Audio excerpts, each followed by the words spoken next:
করেছেন এবং সব মহকুমা শাসক উনি নিরাপত্তা খুব ভ্যালিড কোশ্চেন আপনি এনেছেন এই সময়ে।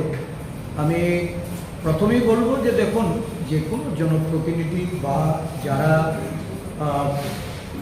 সরকারি আধিকারিক রূপে দায়িত্বশীল, তাদের মন্তব্যের ক্ষেত্রে যতটা সম্ভব শালীনতা বজায় রাখা এটা অত্যন্ত গুরুত্ব সহকারে দেখা উচিত।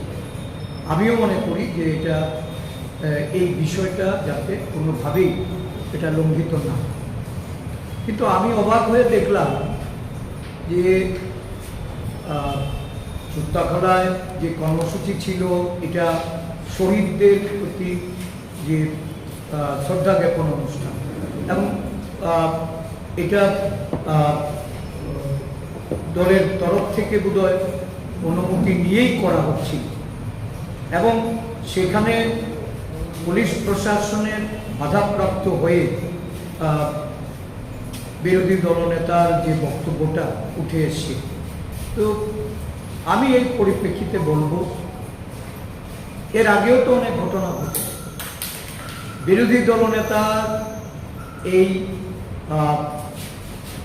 পুলিশ আধিকারিক সম্পর্কে বক্তব্যের পরিপ্রেক্ষিতে দেখা গেল মাননীয় মুখ্যমন্ত্রী উনি খুব স্বল্প সময়ের মধ্যে 5 মিনিটও সময় ব্যয় করেননি, উনি রিয়েকশন দিয়েছেন।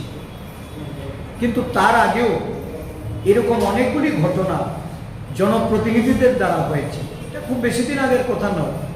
বিশালগড়ে একজন নির্বাচিত প্রতিনিধি উনি সেখানকার মহকুমা শাসকের ঘরে ঢুকে মহকুমা শাসকের এখানে দল বেঁধে গেছে, গিয়ে সেখানে হুমকি প্রদর্শন করেছেন, এবং সব মহকুমা শাসক উনি নিরাপত্তা চেয়ে পুলিশ সুপারকে বা মহকুমা শাসক জেলা শাসকের কাছে উনি সেখানে চিঠি পাঠিয়ে আবেদন জানিয়েছেন চেপে যেতে হবে, স্বদলীয়দের আশকারা দিতে হবে, স্বদলীয়দের নিন্দা জানানোর যে ক্ষমতা, এই ক্ষমতা ওনার যেটা উনি দেখাতে সক্ষম নন, এটা দুর্ভাগ্যজনক।